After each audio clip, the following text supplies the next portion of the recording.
मंगल मूर्ति सतगुरु मिलव सर्वाधार।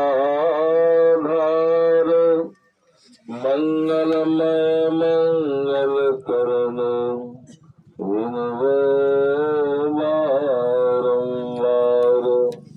ज्ञान उदधि अज्ञान घन सतगुरु शंकर रूप। नमो नमो बहुवार है सकल सुख जन भूप। अव्यक्त रूप में परमाराध्य संत सदगुरु महाराज जी के परम पवित्र श्री चरणों में कोटि सह नमन। उनके ही परम पवित्र हृदय महर्षि संत श्री साई स्वामी जी महाराज जी के परम पवित्र श्री चरणों में बारंबार नमन। व्यक्त रूप में मंच पर विराजमान सम्माननीय साधु महात्मागण, सम्माननीय अखिल भारतीय संतमत सत्संग महासभा के पदाधिकारीगण, गोड्डा जिला संतमत सत्संग समिति के पदाधिकारीगण, सम्माननीय धर्म प्रेमी सज्जनों, परम आदरणीय माताओं एवं भक्तिमती बहनों, सबों का अभिनंदन करते हुए मैं पदवंदन करता हूँ। एक बार बोलिए प्रेम से श्री सद्गुरु महाराज की जय।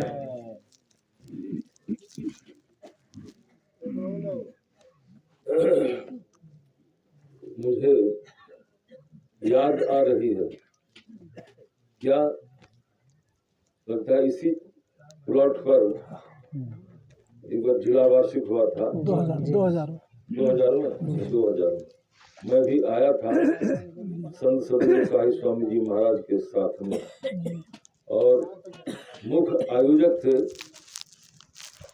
कोई भी कार्य होता है सब मिलजुल कर के ना, लेकिन उसमें मुख्य थे, है ना। सम्माननीय विदा हो गए संसार से। लगता था देखने के बाद कि हमारे कोई गार्जियन है। वो थे आदरणीय श्री ज्योतिष चंद्र भंडारी जी, अभी नहीं है, संसार में चले गए। तो उनके द्वारा यहाँ सत्संग जिलाधिवेशन का कार्य हुआ था। वही स्थल है। भगवान शिव चले जा रहे थे, साथ में माता पार्वती थी ना, साथ में माता पार्वती। तो उस स्थल को प्रणाम किया उन्होंने, भगवान शिव जी ने। तो माता पार्वती ने पूछा कि भगवान यहाँ पर तो कुछ है नहीं, बिल्कुल सरपट परपट, कोई आधार नहीं, कोई चिन्ह नहीं, फिर आप यहाँ पर प्रणाम क्यों किया? तो भगवान शिव जी ने कहा यहाँ सत्संग हुआ था, इसलिए मैं प्रणाम किया। चुप चले गए, चलते रहे। तो चलते चलते फिर एक जगह भगवान शिव जी ने प्रणाम किया। तो फिर माता पार्वती ने पूछा कि यहाँ क्या? वहाँ तो सत्संग हुआ था, यहाँ क्या हुआ था? तो भगवान शिव जी ने कहा कि यहाँ हुआ नहीं था, यहाँ होने वाला है ना। तो एक बार तो इसी प्लॉट पर, इसी जमीन पर सत्संग हो चुका 2000 ईस्वी में। अब फिर ये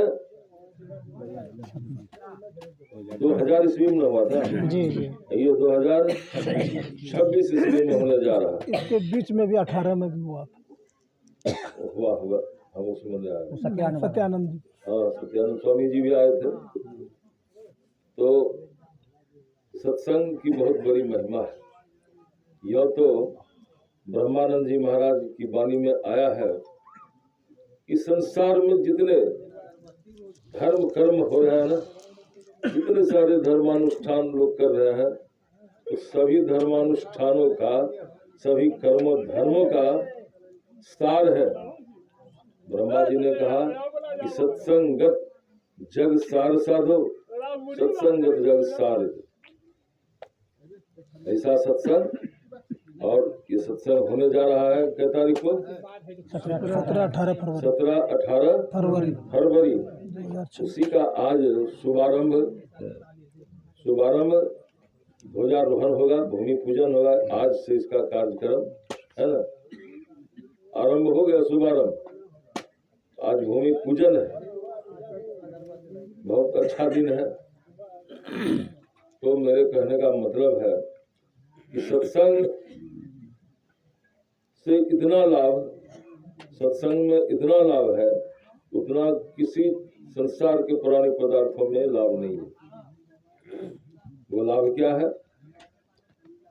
आप बहुत बड़े विद्वान हैं, बहुत बड़े ज्ञानी हैं,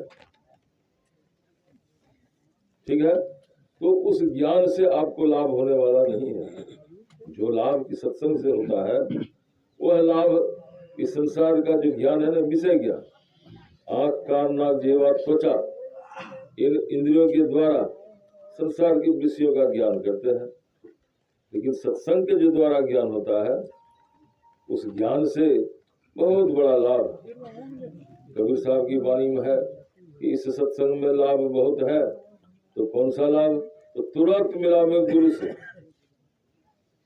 गुरु महाराज की वाणी में है, कर सत्संग गुरु खोज, करिए चुनिए गुरु सच्चा, बिन सतगुरु का ज्ञान पंथ सब कच्चा ही कच्चा। आप ही के जिला में, गोड्डा जिला में है गैछान। तो गैछान में, चीना ढाब गैछान में था विशेषा अखिल भारती।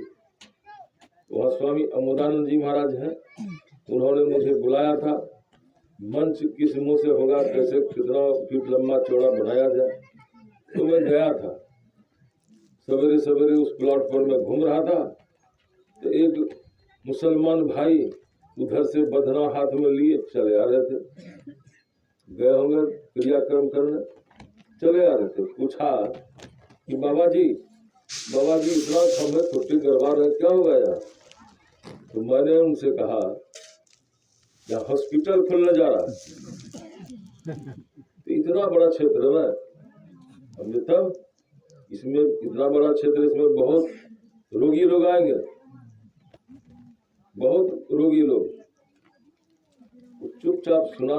तो फिर मैंने उनको समझाया कि रोगी समझा, बहुत लोग रोगी लोग आएंगे। अरे उस बहुत रोगी लोग आएंगे तो उसको देखने के लिए, उसके इलाज के लिए डॉक्टर लोग आएंगे, वैद्य लोग। तो कहाँ से डॉक्टर वैद्य लोग आएंगे? बाबा जी कहाँ का वैद्य है, कहाँ का डॉक्टर है? तो मैंने कहा वो वैद्य है सदगुरु महर्षि में ही धाम मनियारपुर से, और है ना वहां से आएंगे वैद्य लोग। वहां पर वैद्य, हाँ जी वहां पर वैद्य है। वो वैद्य क्या है? मैंने कहा कि तुम तो मुसलमान, तुम हमारे हिंदू धर्म ग्रंथों को तुम क्या जानेगा? नहीं जानते हो तो सुन लो। तुम्हारा है पुराण तो हमारा है, तुम्हारा है कुरान तो मेरा है पुराण, समझे ना? गीता, रामायण, तो हमारे रामायण में लिखा हुआ है कि सदगुरु वैद्य वचन विश्वासा, यह न विषय संयम के आशा। ये गोस्वामी तुलसीदास जी महाराज ने लिखा है।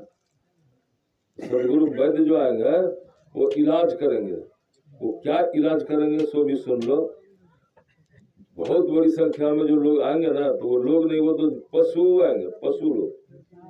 जो पार्श्विक वृत्ति का होगा उस पार्श्विक वृत्ति वालों का इलाज होगा। कहा पार्श्विक वृत्ति? मैंने कहा कि हाँ, मनुष्य हो, खुदा ने मनुष्य बना करके भेजा है, इंसान बना करके, परमात्मा ने मनुष्य बना करके भेजा है। लेकिन हम लोग करते क्या हो? सबसे पहले तुम कहते हो कि हिंदू काफिर है, इस्लाम धर्म का विरोध करने वाला काफिर होता है। तो जो हिंदू धर्म का काफिर विरोध करता है, क्या वो काफिर नहीं है? मतलब धर्म का विरोध करने वाला सब काफिर है। तुम केवल हिंदू को समझते हो काफिर, मुसलमान के लिए हिंदू काफिर, तो हिंदुओं के लिए मुसलमान काफिर, समझे ना? तुम मेरे धर्म को नहीं मानते हो, मैं तेरे धर्म को नहीं मानता हूँ, दोनों का दोनों काफिर हो गया। समझे। तो ऐसे विचार वाले पशु कहलाते हैं। धर्म धर्म है, कुरान है वो मेरा धर्म ग्रंथ है, तुम्हारा कुरान है वो भी तुम्हारा धर्म ग्रंथ है, तो क्यों नहीं मानेंगे? नहीं मानने वाले काफिर होता है। तो जो काफिर होता है वो पशु के जैसा होता है। तुम हिंदू धर्म का कट्टर हो और हमारे हिंदू लोग हमारे धर्म का कट्टर नहीं है। तुम जो हो ना मदरसा में छोटे छोटे बच्चों को ट्रेनिंग देते हो कि हिंदू हमारा विरोधी है, उसका कत्ल करने में, हत्या करने में कोई दोष नहीं, उसका इज्जत लेने में कोई दोष नहीं, समझे। लेकिन हमारे जितने हिंदू धर्म का ये विद्यालय है ना, मदरसा तुम कहते हो, हम तो विद्यालय कहते हैं, किसी विद्यालय में ऐसा नहीं होता है। तो जो ऐसे विचार वाला होता है वह बिल्कुल पशु के समान होता है, जो जानवर है। और ऐसे जानवर जो आता है ना पशु वृत्ति वाला, उसकी इलाज होती है, उसकी इलाज होती है। तो बाबा उसकी क्या दवाई है पूछा वो मुसलमान भाई ने, क्या दवाई है? तो मैंने कहा कि तुमको दवाई बतला देंगे तो तुम समझ ही नहीं पाएगा दवाई क्या होता है ना।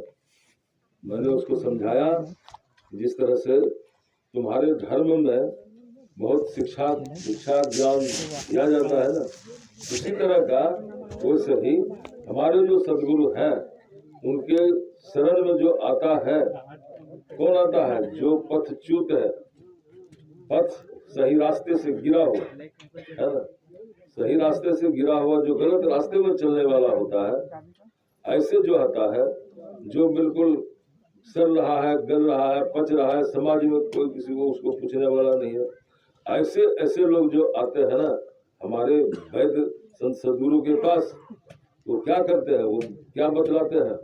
वो बतलाते हैं कि जप करो, ध्यान करो और दृष्टि योग की क्रिया करो।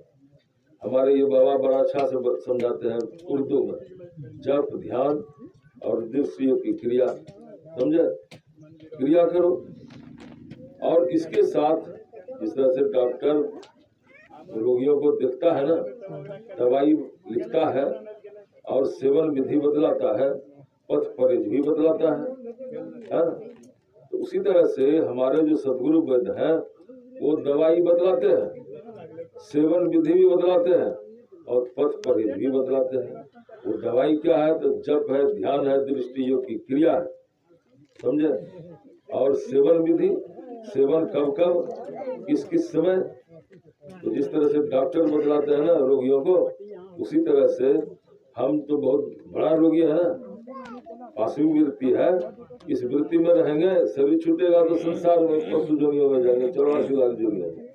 तो सदगुरु वैद्य बतला देते हैं जब ध्यान दृष्टि की क्रिया और सेवन करने के लिए ब्रह्म मुहूर्त में जग करके, फिर दोपहर में, फिर शाम में, फिर रात के समय सोने के समय, खाना खाने के बाद जाते हैं सोने के लिए, उस समय।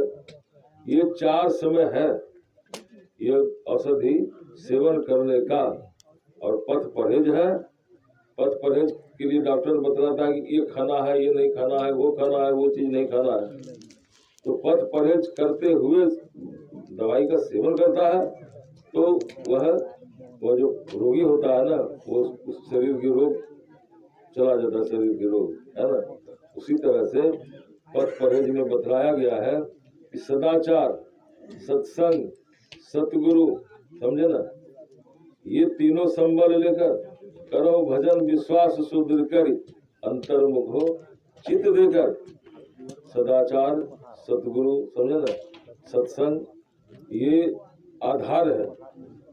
और सदगुरु महाराज की वाणी में है कि सत्संग नित और ध्यान नित रहिए करत संलग्न हो, बेविचार चोरी नशा हिंसा झूठ तजना चाहिए, समझे ना। पंच पापों को नहीं करना चाहिए बचते हुए, तो मनोयोग पूर्वक सत्संग ध्यान करना चाहिए। सदगुरु वैद्य आएंगे, है ना, और यही बतलाएंगे। जो संसार में भटक रहा है ना, दुख झेल रहा है, उनको यह ध्यान की बात को सिखाया जाएगा, बतलाया जाएगा, शरण में आएगा और वह विधि जानेगा, विधि के अनुसार साधन भजन करेगा तो संसार के दुख से वो छूटेगा। संसार के दुख से मतलब आवागमन के चक्र से वह छूटेगा, इसमें कोई शक नहीं है। तो जब तक सदाचार का पालन नहीं होगा तब तक संसार में कुछ होने वाला नहीं। बहुत कुछ कर लीजिए संसार में, कहने का मतलब है संसार में खूब सब कुछ कर लीजिए, सदाचार का पालन हो अथवा न हो। बहुत लोग ऐसे ऐसे धन कमाने में धर्म क्या है अधर्म क्या कुछ नहीं समझता है। लेकिन ये जो सत्संग ध्यान है, इससे बढ़ के संसार में दूसरा कोई धर्म नहीं है। संत साहिब स्वामी जी महाराज कहा करते थे कि जो धर्म की रक्षा करता है तो धर्म भी उसकी रक्षा करता है। और हम लोग रोज गाते हैं प्रातःकालीन सत्संग में, सभी संतों के मत व धर्म को संत मत करते हैं, संत मत करते हैं। अभी हमारे महासभा के जो उपाध्यक्ष महोदय हैं परम आदरणीय श्री मनोहर बाबू बहुत अच्छे ढंग से समझा रहे थे, बतला रहे थे, है ना। तो धर्म वही है जिस धर्म के करने से यह जीवात्मा को हानि में नहीं जाना पड़े। वास्तव में धर्म हुआ है तो ये धर्म होता है कर्म के करने से। कर्म करने से धर्म ते विरति योग ते ज्ञाना ज्ञान मोक्ष प्रद विद बखाना। आप कर्म करेंगे, सदाचार का पालन, सत्संग ध्यान, समझे ना, ये तो कर्म है। इस कर्म को करेंगे तो धर्म आपके साथ रहेगा। कहने का मतलब है कि जो बुरे बुरे कर्मों को करता है धर्म उससे बहुत दूर होता है। ईश्वर से वह कर्म करने वाले, बुरे कर्म करने वाले बहुत दूर होता है। और जो अच्छे कर्म को करने वाले होते हैं, सत्संग ध्यान सदाचार का पालन, ईश्वर के निकट, सदगुरु महाराज के निकट, मतलब अभी हम लोगों ने सुना कि गुरु को सिर पर राखिए चलिए आज्ञा माह, कहे कबीरता दास को तीन लोग डरना है। जो ऐसे होते हैं सदगुरु के आदेश का पालन करते हैं तो कहा कि उसको तीनों लोक में कोई डर नहीं, कोई भय नहीं। भय में दुख होता है, भय किस चीज का? दुख का। दुख से भय होता है, डर होता है, या उसको दुख कहिए, जो कहिए, दुख कहिए, भय कहिए, भय कहिए, दुख कहिए, बात एक ही है ना। तो इन सारे दुखों से, क्लेशों से छूटना चाहते हैं तो आपको संत सदगुरु के शरण में आना है और इनका जो आदेश है, उपदेश है, उस आदेश उपदेश का पालन करना है तो हम सब लोगों का बहुत बड़ा कल्याण होगा। तो यह भूमि पूजन के दिन आज है, यह सत्संग का कार्यक्रम है ना रखा गया, इसमें आप सब लोग आए हुए हैं। आप मैं देख रहा हूँ बहुत सारे विद्वत जन है ना, धनवान भी है, हर तरह से संपन्न है। तो माताओं लोगों से भी मैं कह रहा हूँ यह इस अधिवेशन में खूब मनोयोग पूर्वक हम लोगों ने जितने भजन भेदी लोग है ना, तो भजन भेद लेने के समय प्रतिज्ञा की है। क्या प्रतिज्ञा की है? कि तन मन धन से हमेशा मददगार करते रहेंगे, मदद करते रहेंगे, मदद के लिए तैयार रहें।